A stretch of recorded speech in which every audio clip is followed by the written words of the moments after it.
ಸುದೀರ್ಘ 18 ವರ್ಷಗಳ ಕಾಲ ಸೇವೆ ಸಲ್ಲಿಸಿ ಮಕ್ಕಳ ಮತ್ತು ಗ್ರಾಮಸ್ಥರ ಮೆಚ್ಚಿನ ಶಿಕ್ಷಕನಿಗೆ ಗ್ರಾಮಸ್ಥರಿಂದ ಬೀಳ್ಕೊಡುಗೆ.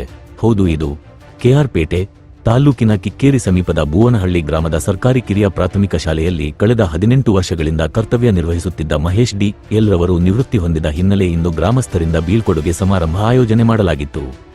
ಕಾರ್ಯಕ್ರಮವನ್ನು ಜ್ಯೋತಿ ಬೆಳಗಿಸುವ ಮೂಲಕ ಉದ್ಘಾಟಿಸಿ ಮಾತನಾಡಿದ ರಾಜ್ಯ ಪ್ರಾಥಮಿಕ ಶಿಕ್ಷಕರ ಸಂಘದ ಉಪಾಧ್ಯಕ್ಷರಾದ ಧರ್ಮಪ್ಪ ಮತ್ತು ಶಿಕ್ಷಣ ಸಂಯೋಜಕರಾದ ನವೀನ್ ಮಾತನಾಡಿ, ಅತ್ಯಂತ ಶಿಸ್ತಿನ ಶಿಕ್ಷಕ ಮಹೇಶ್ ಎಂದರೆ ಮಕ್ಕಳಿಗೆ ಅಚ್ಚುಮೆಚ್ಚು, ಅಲ್ಲದೆ ಸುತ್ತಮುತ್ತಲಿನ ಹಳ್ಳಿಗಳ ಅಪಾರ ಜನತೆಯ ವಿಶ್ವಾಸ ಗಳಿಸಿರುವ ಶಿಕ್ಷಕ ಎಂದು ಪ್ರಶಂಸಿಸಿದರು. ಗೌರವ ಸ್ವೀಕರಿಸಿ ಮಾತನಾಡಿದ ಶಿಕ್ಷಕ ಮಹೇಶ್ ಡಿ.ಎಲ್ ಭಾವುಕ. ಈ ಸಂದರ್ಭದಲ್ಲಿ ಎಸ್ಡಿಎಂ ಅಧ್ಯಕ್ಷರಾದ ರೇಣುಕಮ್ಮ, ಕರ್ನಾಟಕ ರಾಜ್ಯ ಪ್ರಾಥಮಿಕ ಶಿಕ್ಷಕರ ಸಂಘದ ಉಪಾಧ್ಯಕ್ಷರಾದ ಧರ್ಮಪ್ಪ, ಗ್ರಾಮ ಪಂಚಾಯಿತಿ ಮಾಜಿ ಸದಸ್ಯ ಕುಮಾರ್, ಶಿಕ್ಷಣ ಸಂಯೋಜಕರಾದ ನವೀನ್, ಶಿಕ್ಷಕರಾದ ದೊರಸ್ವಾಮಿ, ಕೋದಂಡ, ಮಂಜು, ಪುಟ್ಟೇಗೌಡ, ದೀನೇಶ್, ವನಜಾಕ್ಷಿ, ಕೋಡಿಗೌಡ್ರು, ಶಿವಪ್ಪ, ರಾಜಕುಮಾರ್, ಗೋವಿಂದಪ್ಪ, ಕೃಷ್ಣ, ವಸಂತಕುಮಾರ್, ನಾಗಮಣಿ, ಶಿಲ್ಪಾ, ನಂಜುಂಡಯ್ಯ, ನಾರಾಯಣ ಶೆಟ್ರು, ನವೀನ್ ಕುಮಾರ್, ಲಿಂಗರಾಜು, ಉದ್ಯಮಿ ವೆಂಕಟೇಶ್, ಗ್ರಾಮಸ್ಥರಾದ ಶಿವಲಿಂಗು, ಪುಟ್ಟರಾಜು ಸೇರಿದಂತೆ ಗ್ರಾಮದ ಮುಖಂಡರುಗಳು, ಹಿರಿಯ ಮತ್ತು ಕಿರಿಯ ವಿದ್ಯಾರ್ಥಿಗಳು ಪಾಲ್ಗೊಂಡಿದ್ದರು. Public news Kannada, KR Pete. ಸರ್ಕಾರಿ ಕೆಲಸ ಅಂತ ಅಂದಾಗ ಅದು ಒಂದು ಪೂರ್ವಜನ್ಮದ ಪುಣ್ಯ ಅಂತಾನೆ ಹೇಳ್ಬೇಕು. ಸರ್ಕಾರಿ ಕೆಲಸ ಸಿಕ್ಕಿದ ನಂತರ ವರ್ಗಾವಣೆ ಎಷ್ಟು ಅನಿವಾರ್ಯನೋ ಆ ಒಂದು ವಯಸ್ಸಾದ ನಂತರ ನಿವೃತ್ತಿ ಕೂಡ ಅಷ್ಟೇ ಸಹಜ. ಅದನ್ನ ಎಲ್ಲರೂ ಕೂಡ ಅಕ್ಸೆಪ್ಟ್ ಮಾಡ್ಕೊಳ್ಳೇಬೇಕು. ಅದು ಈ ದಿನ ಮಹೇಶ್ ಸರ್ ಅವರ ಒಂದು ಪಾಲಿಗೆ ಬಂದಿರುವಂತಹ ಒಂದು ದಿನ ಆಗಿದೆ. ಅದನ್ನ ನಾವೆಲ್ಲರೂ ಕೂಡ ಒಂದು ಒಳ್ಳೆ ಕಾರ್ಯಕ್ರಮದ ಮೂಲಕ ಅವ್ರನ್ನ ಸ್ಮರಿಸ್ತಾ ಇರೋದು, ಅವರ ಒಂದು ಕಾರ್ಯವನ್ನು ಸ್ಮರಿಸ್ತಾ ಇರೋದು ಶ್ಲಾಘನೀಯ. ನಿಜವಾಗ್ಲೂ ಒಂದು ಪಾತ್ರೆನಲ್ಲಿ ಅನ್ನ ಬೆಂದಿದೆಯಾ ಇಲ್ವಾ ಅಂತ ತಿಳ್ಕೋಬೇಕು ಅಂದ್ರೆ ಅನ್ನದ ಅಗಳನ್ನೆಲ್ಲವನ್ನ ಪರೀಕ್ಷೆ ಮಾಡುವಂತ ಅವಶ್ಯಕತೆ ಇಲ್ಲ. ಮಹೇಶ್ ಸರ್ ಏನು, ಹೇಗೆ, ಅವರ ಕಾರ್ಯವೈಖರಿ ಹೇಗೆ ಅನ್ನೋದನ್ನ ಈಗ ಅವರ ಶಿಷ್ಯೆ ಅವರ ಒಂದು ಸವಿವರವಾದ ವಿವರವನ್ನು ಓದಿದ್ಲು, ಅದೇ ಸಾಕಾಗುತ್ತೆ ಅವರ ಒಂದು ಕಾರ್ಯವೈಖರಿಗೆ. ಅದು ಕನ್ನಡಿ ಇದ್ದ ಹಾಗೆ ಅಂತ ಹೇಳ್ಬೋದು.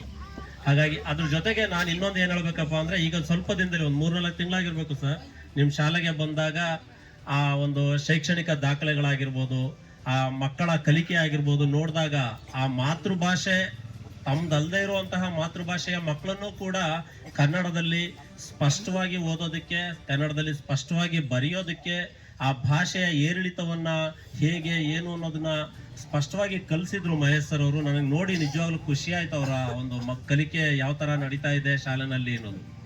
ಆದ್ರೆ ಒಂದೇ ಒಂದು ಬೇಸರದ ಸಂಗತಿ ಅಂದ್ರೆ ಅವ್ರ ನಂತರ ಶಾಲೆ ಉಳಿಯುತ್ತಾ ಇಲ್ವಾ ಅನ್ನೋದೇ ಡೌಟ್.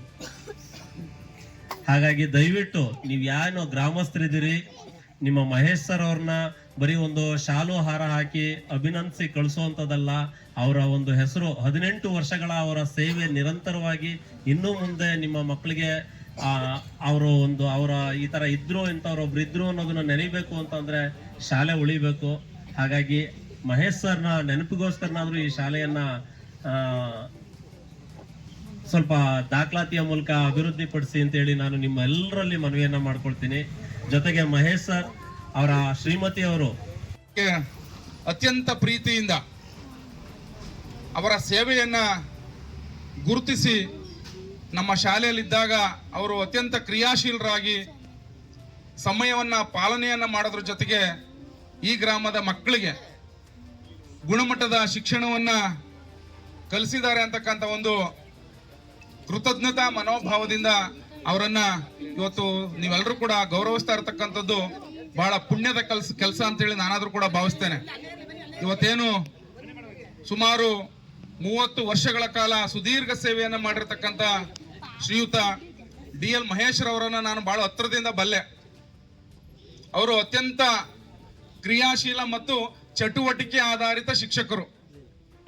ಏನಾದ್ರೊಂದು ವಿಶೇಷವಾದಂತ ವಿಭಿನ್ನವಾಗಿರ್ತಕ್ಕಂಥ ಒಂದು ಕೆಲಸಗಳನ್ನ ಮಾಡೋದ್ರ ಮೂಲಕ ಮಕ್ಕಳ ಮತ್ತು ಜೊತೆಗೆ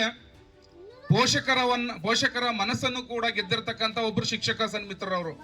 ನಾನು ಇವತ್ತು ಚುಜ್ಜಲ್ಕ್ಯಾತ್ನಳ್ಳಿ ಶಾಲೆಯಲ್ಲಿ ಕೆಲಸ ಮಾಡ್ತಾ ಇದ್ದೇನೆ. ಅಲ್ಲಿ ಇವರು ಕೂಡ ಒಂದಷ್ಟು ದಿನ ಕೆಲಸ ಮಾಡಿದ್ರು ಅಂತೇಳಿ ಅಲ್ಲಿ ದಾಖಲೆಗಳು ಹೇಳ್ತವೆ. ಇವತ್ತು ಕೂಡ ಆ ಚುಜ್ಜಲ್ಕ್ಯಾತ್ನಳ್ಳಿ ಶಾಲೆನ ಅವರ ಕಾರ್ಯ ವೈಖರಿ ಅಷ್ಟು ಮಟ್ಟಿಗೆ ಇತ್ತು ಅಂತಕ್ಕಂಥದ್ದು ನಮ್ಮೆಲ್ಲರ ಒಂದು ಭಾವನೆ. ಹಾಗಾಗಿ ಸಾಕಷ್ಟು ಸಾವಿರಾರು ಲಕ್ಷಾಂತರ ಮಕ್ಕಳಿಗೆ ತಮ್ಮಲ್ಲಿರ್ತಕ್ಕಂಥ ವಿದ್ಯೆಯನ್ನ ದಾನವನ್ನ ಮಾಡಿ ಜ್ಞಾನಾರ್ಜನೆಯನ್ನ ನೀಡಿ ಇವತ್ತೇನು ಈ ತಿಂಗಳ ಅಂತ್ಯದಲ್ಲಿ ನಿವೃತ್ತಿಯನ್ನು ಕಾಣ್ತಾ ಇದ್ದಾರೆ ಶ್ರೀಯುತ DL ಮಹೇಶ್ ಸರ್ ಅವರು. ಅವರ ಒಂದು ನಿವೃತ್ತಿಯ ಬದುಕು ಅತ್ಯಂತ ಸುಖಮಯವಾಗಿರಲಿ. ಅವರ ಶ್ರೀಮತಿಯವರು ಕೂಡ ನಾನು ಅತ್ಯಂತ ಹತ್ತಿರದಿಂದ ನೋಡಿದ್ದೀನಿ. ಅವರು ಕೂಡ ಬಹಳ ಶಾಂತ ಸ್ವಭಾವದವರು.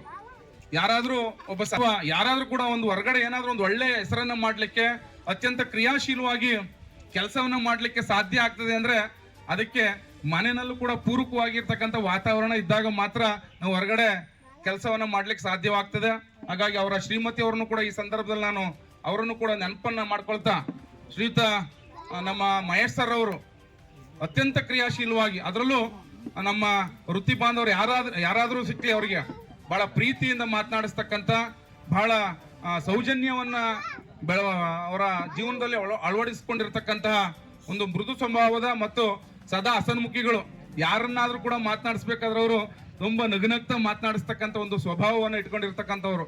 ಆ ನಗತಕ್ಕಂಥ ಸ್ವಭಾವ ಯಾರಿಗಿದೆ ಅವ್ರಿಗೆ ಎಲ್ಲೂ ಕೂಡ ತೊಂದರೆಯನ್ನ ಅನುಭವಿಸ್ತಕ್ಕಂಥದ್ದು, ತೊಂದರೆಗೆ ಈಡಾಗ್ತಕ್ಕಂಥ ಸಂದರ್ಭಗಳು ಎದುರಾಗೋದಿಲ್ಲ. ಹಾಗಾಗಿ ನಮ್ಮ ಶ್ರೀಯುತ ಮಹೇಶ್ ರವರು ನಮ್ಮೆಲ್ರಿಗೂ ಕೂಡ ಆದರ್ಶಪ್ರಾಯರಾಗಿದ್ದಾರೆ, ಜೊತೆಗೆ ಮಾರ್ಗದರ್ಶಕರಾಗಿ ಮುಂದೆ ಉಳಿತಾರೆ. ಅವರು ಕಿಕ್ಕೇರಿಯಲ್ಲೇ ನಿವಾಸಿ ಆಗಿರ್ತಕ್ಕಂಥ ಒಂದು ಈ ಸಂದರ್ಭದಲ್ಲಿ ಒಂದಷ್ಟು ದಿನ ನಮ್ಮ ಕಿಕ್ಕೇರಿನಲ್ಲೇ ಇರ್ತೇನೆ ಸರ್ ಅಂತಕ್ಕಂಥ ಒಂದು ವಿಚಾರವನ್ನು ಕೂಡ ನಾನು ತಿಳ್ಕೊಂಡಿದ್ದೇನೆ.